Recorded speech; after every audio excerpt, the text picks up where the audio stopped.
안녕하세요. 빅6와 빅6 논술에 대해서 소개를 맡은 이현숙입니다. 오늘 첫 시간 강의는요, 빅6의 성격이라든지 빅6라는 게 무엇인가, 빅6의 특징에 대해서 얘기를 할 건데요. 오늘 제일 어렵고 좀 따분한 부분입니다. 근데 이 시간이 지나면 실질적인 부분으로 들어갈 수 있기 때문에 뭐 좀 참고 잘 들어주시면 될 것 같고요. 빅6는 문헌정보학에서 나온 프로그램입니다. 문헌정보학은 약간 생소한데, 문헌정보학 이전에는 도서관학이라고 해서 이제 그런 학문이 있었죠. 도서관, 저희들이 이제 잘 모르지만 도서관 학문이다, 뭐 도서관학이다 라고 얘기를 하면, 도서관에 가면 정보를 잘 찾아줄 수 있게 그런 걸 배우는 학문이다, 이런 생각이 얼핏 드시죠. 그러니까 뭐 잡지, 책, 이런 여러 가지 바깥에 있는 정보들을 어떻게 하면 효율적으로 이용할 수 있을 것인가, 그것에 대해서 이제 뭐 잘 도와준 학문이다, 이렇게 알고 있는데요. 실제로 그런 성격이 강하고 이걸 개발하신 마이클 아이젠버그 박사도 문헌정보학 교수세요. 그러니까 그분도 개발을 하시면서 말씀하신 게, 빅6란 정보와 정보 기술을 활용해서 개인과 조직의 정보 필요를 충족시키고 정보를 효과적, 효율적으로 관리하는 것이다, 이렇게 이제 얘기했어요. 도서관 이용이라든지 인터넷 검색이라든지 그런 여러 정보들을 효과적으로 관리하는 것이다. 그럼 과연 여기서 정보가 무엇일까요? 정보가 무엇이고, 이제 우리가 지금 얼핏 생각하기에는 바깥에 있는 여러 가지, 뭐 도서관에 있는 책, 혹은 인터넷에 있는 네이버 지식인에 있는 것들, 그러니까 자료들, 이런 게 이제 정보다, 이렇게 생각들을 하시는데 그것도 맞죠. 그런데 정보의 성격에서 제일 중요한 것이 나의 문제 해결에 필요할 수 있도록 조직화 할 수 있는 것들, 조직화된 것, 이런 것들을 정보라고 볼 수 있습니다. 국어사전에 의하면 정보는 관찰이나 측정을 통해서 수집한 자료를 실제 문제에 도움이 될 수 있도록 정리한 지식 또는 그 자료예요. 그러니까 아무렇게나 바깥에 흩어져 있는 것들, 그런 것들이 정보가 될 수는 없고, 그것들이 한데 모여야 정보가 될 수 있는 거죠. 예를 들어서 뭐 관광정보 혹은 뭐 생활정보 라고 얘기할 때 뒤에 인포메이션이 붙는 것은 그것이 이미 내 문제 해결에 필요한 어떤 것들이 됐을 때 그게 이제 정보라고 할 수 있습니다. 뭐 인간은 누구나 문제 상황에 부딪히게 되는데요. 예를 들면 결혼을 할 때 어떤 배우자를 선택할 것인가, 이런 큰 문제부터 점심때 스파게티를 먹을까, 된장찌개를 먹을까, 이런 문제까지 굉장히 많은 문제 상황에 부딪히게 되는데요. 이런 문제 상황을 잘 해결하기 위해서 나에게 필요한 것, 그것이 뭐 외부에 있던 내부에 있던 그런 것들을 정보라고 보시면 될 것 같고요. 그래서 빅6는 개인이 정보를 활용해서 가장 효율적이고 효과적으로 문제를 해결하게 해주는 프로그램입니다. 이렇게 보시면 될 것 같아요.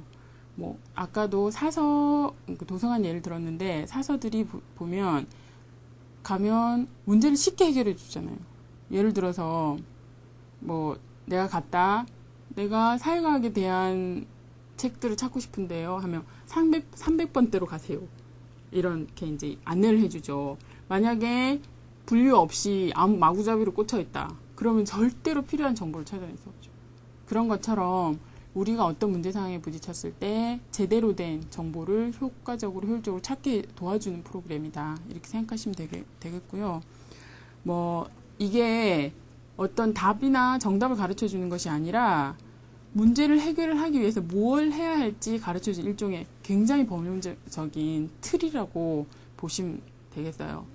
예를 들어서 빅6로 사회 문제를 해결한다 하면 초등학교 4학년에 마을 지도 그리기라는 단원이 있어요. 그래 보시면 선생님께서 야, 너 마을 지도 그려와, 이렇게 이제 숙제를 내주셨다. 그러면 맨 처음에 어떻게 해야 되지? 어떤 정보를 이용해서 어떻게 하면 더 다른 사람들보다 잘 만들어서 좋은 점수를 받을 수 있을까? 이런 걸 도와주는 게 빅6라고 보시면 되고요. 빅식스가 필요한 거는 현대사회에서 이제 훨씬 더 예전보다 훨씬 더 많이 필요하게 됐죠. 예를 들어서 집에 책이 5권밖에 없다. 그러면 뭐 그 5권 한눈에 보이죠. 그러면 그 5권 안에서 그냥 찾아서 문제를 해결하면 되겠죠. 혹은 정보가 너무 조금이다. 그럼 그 정보만 이용해서 하면 돼요. 그렇지만 현재는 정보의 홍수라고 말해지는 것처럼 정보가 너무 넘쳐나잖아요. 그러니까 뭐 집에 책이 10,000권이다. 20,000권이다. 그러면 이것도 어떻게 이용해야 될지, 이거를 도와주는 학문 혹은 도와주는 가정, 이런 것들이 반드시 필요하고, 뭐 정보는 많은데 우리가 원하는 것을 원하는 때에 찾는 것은 그다지 쉽지 않습니다. 현대사회 훨씬 더 그렇고 앞으로 더 그렇게 되겠죠. 그래서 이제 여러 가지 발생하는 문제들, 그런 문제들을 특히 이제 정보 문제, 정보가 너무 많아서 생기는 문제죠. 정보가 너무 없어서 생기는 문제가 아니라 이런 문제들을 해결하는 게 큰 문제가 됐고, 그걸 도와주는 프로그램이 빅식스 프로그램이라고 보시면 됩니다. 빅식스 논술이 아니라 빅식스 자체가 이제 가진 여러 가지 특징이 있는데요. 빅식스는 먼저 과정 중심이라는 거예요. 그러니까 가장 좋은 결과를 한 번은 만들어낼 수 있겠죠. 뭐가 엉터리라도, 과정이 엉터리라도.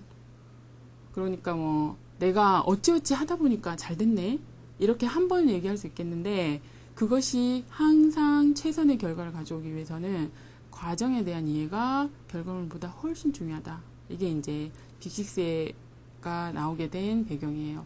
그러니까 과정을 제대로, 문제를 해결하는 과정을 제대로 익히면 결과는 언제든지 최상을 나올 수 있는 거죠. 최상의 결과를 나올 수 있는 거죠. 그러니까 뭐 이 빅식스는 과제를 잘 해결한 학생들, 그다음에 어른들, 뭐 남자들, 여자들, 이런 수천 수만 명의 데이터를 이제 체계화해서 문제를 해결하는 제일 좋은 과정을 익힐 수 있도록 하는 프로그램입니다. 이게 이제 과제 정의, 내가 무엇을 해야 될까부터 내가 잘했나 못했나 하는 평가까지 6단계 시스템으로 되어 있고, 이 6단계는 결과물을 보여주는 학문이 아니에요. 이거는 과정을 어떻게 하면 좋은 것을 좋은 과정으로 가장 효과적으로 해결할 수 있을 것인가 하는 과정을 보여주는 그런 프로그램이라고 생각하시면 되고요. 그리고 그 다른 특징이 학습자 중심이라는 거예요. 이제 학습자 중심이라는 개념이 이제 우리 사회에서도 더 이상 낯설지 않게 됐는데요. 그 전에는 교사 중심이었죠. 교사가 원하는 것을 아이들한테 가르치고 받아들이든 못 받아들이든 그냥 진도가 나가죠. 뭐 오늘날 학교에서도 별로 다르지 않게 수업이 진행되고 있는데, 빅식스는 철저하게 학습자 중심이다. 학습자가 내가 어떤 문제를 해결해야 될 것인가 하는 걸 명확히 인지한 후에 과정을 통제하고, 그리고 평가 단계까지 주도적으로 그 과정에 참여하고 그 문제를 해결해 나가는 거죠. 그리고 기획하고, 내가 어떤 문제가 있는데 어떻게 해결할 것인가를 학습자가 기획한다는 거예요. 교사가 기획해 주거나 아니면 선생님, 뭐 부모가 기획해 주는 게 아니라 학습자가 내가 기획을 해서 내가 이제 제대로 한번 해보겠다, 이렇게 하시면 되고요. 이 과정을 통해서 자기를 돌아보는 비판적인 거라든지, 아니면 내가 예전에는 이렇게 했는데 이게 좀 문제였네, 다음번에는 이렇게 해서 좀 더 잘해봐야 되겠네, 이런 식으로 이제 학습자가 자기의 문제 정의부터 마지막 평가까지를 통제하는 그런 특징이 있습니다. 그리고 이제 한 가지 특징이 초인지적 과정이라고 볼 수 있는데요. 인지라는 것은 무엇이 무엇인가를 안다라는 지식적인 개념인데요. 그걸 조금 넘어서는 개념입니다. 예를 들어서 우리 흔히 물고기를 잡아주지 말고 물고기 잡는 방법을 가르쳐라, 이런 말을 하죠. 그러니까 요 빅식스는 생각하고 사고하는 방법을 가르친다고 보시면 돼요. 그러니까 뭐 어떤 사실이 A는 이것이다, B는 이것이다 라고 말해지는 것이 아니고, A가 이것이 되기 위한 생각의 틀 혹은 사고하는 방법, 그리고 더 좋은 걸, A를 넘어서는 다른 것을 만들어내는 그런 방법을 가르치는 거라고 보시면 되고요.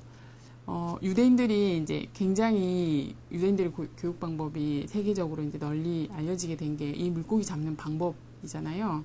이렇게 보시면 예일대학교 능력개발연구소에서 이제 빅6로 학습한 학생하고 과정 없이 그냥 결과를 뭐 외우게 하거나 있는 결과를 그대로 준 아이들을 학업 성취를 비교해봤어요.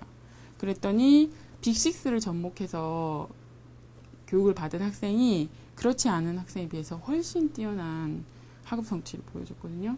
그건 당연하죠. 왜냐하면 틀이라는 거는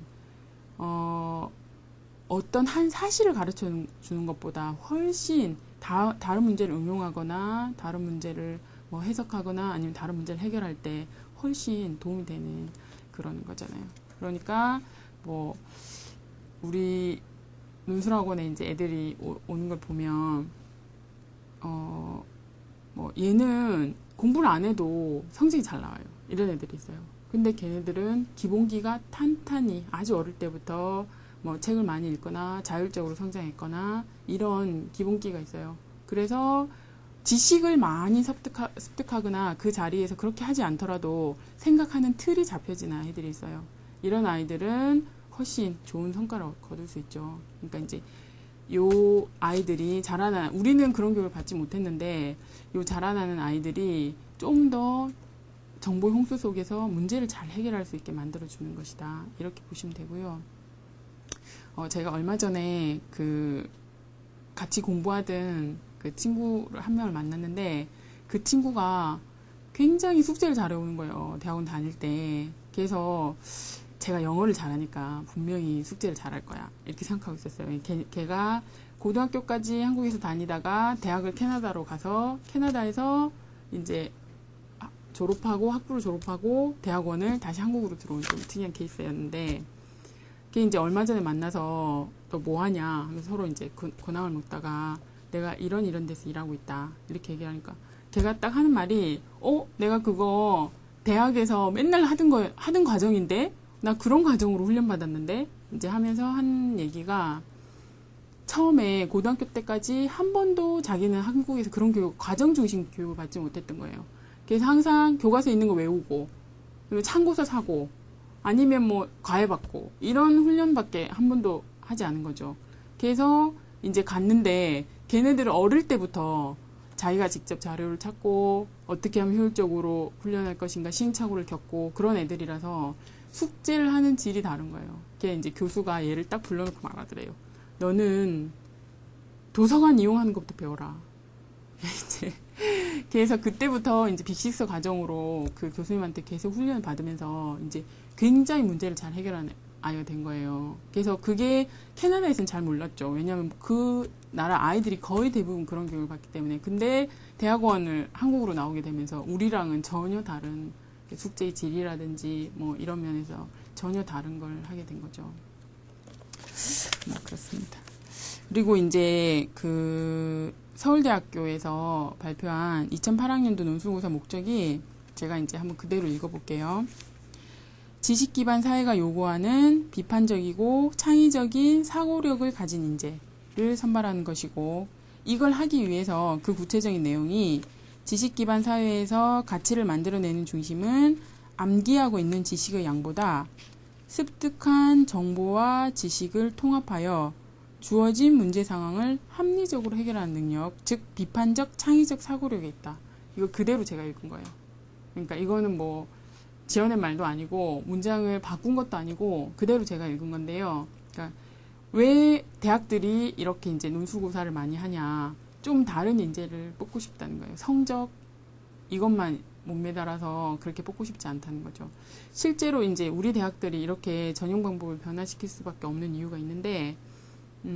세계적으로 이제 더 이상 뭐 학벌 혹은 뭐 경력 이런 것들보다 더 중요해진 게 있죠. 이렇게 구글이라는 회사 다 아실 텐데 20, 30대 청년들이 굉장히 선호하는 기업이고 이번에 미국에서 1위 기업으로 뽑힌 그런 기업인데 구글에서는 이력서를 이력서를 볼 때 그런 걸 절대 안 봐요. 경력이나 학력 그게 뭘 보냐.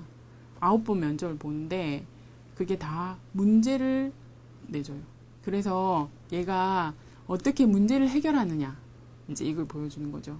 그래서 1번 문제 해결하면 2번 문제 갈 수 있고, 2번 문제 해결하면 갈 수 있고, 그래서 8번, 9번까지 다 문제를 해결한 사람들을 뽑는다는 거예요. 그것처럼 이제 변하고 있어요. 이렇게 사회가 변하고 있고, 더 이상 암기하고 외우고 그러던 시대는 지났다는 거죠. 그렇다면 우리가 이제, 왜냐하면 암기하고 외우지 않아도 바깥에 가면 내가 어제 암기한 게 이미 구닥다리 지식이 된 경우 굉장히 많아요. 게 엄청 많이 쏟아지잖아요. 그러면 아이들한테 이거 암기해, 저거 암기해, 이런 것보단 보여줘야죠.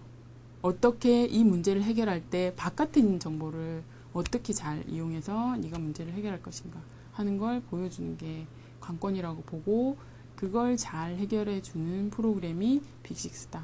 이렇게 생각하시면 될 것 같습니다.